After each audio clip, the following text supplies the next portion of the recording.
পাম্পে গ্যাস না পেয়ে সিলেটের তামাবিল সড়ক অবরোধ করে বিক্ষোভ করছেন যানবাহন চালকরা। বিস্তারিত জানবো, সেখানে আছেন সহকর্মী জয়ন্ত কুমার দাস। সরাসরি যাব তার কাছে।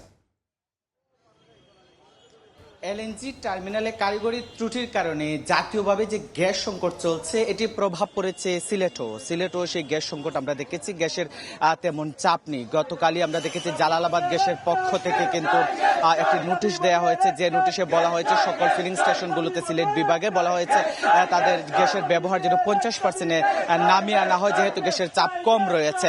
এরপরে কিন্তু সিলেট বিভাগের সকল সিএনজি ফিলিং স্টেশন মালিকদের সাথে কথাও বলা হয়েছে, বৈঠকও হয়েছে এবং এরপরে প্রত্যেকটি পাম্পে কিন্তু নোটিশ দেওয়া হয়েছে এবং গতকাল থেকে কিন্তু সন্ধ্যা 6টা থেকে সকাল 8টা পর্যন্ত ফিলিং স্টেশন বন্ধ থাকবে, এমন নোটিশও আমরা দেখেছি ফিলিং স্টেশনে গুলোতে টাঙিয়ে রাখা হয়েছে।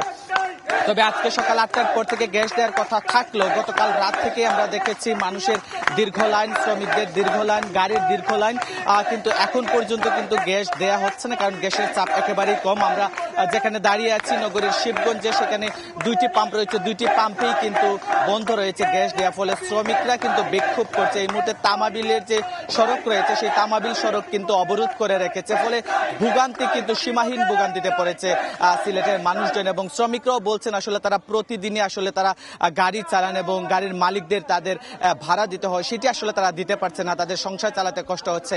কাজে তারা যেন খুব দ্রুত সময়ে জালালাবাদ গ্যাস যেন দ্রুত সময়ে গ্যাস সরবরাহটি করা হয় এমন দাবি আসলে তারা তুলেছেন।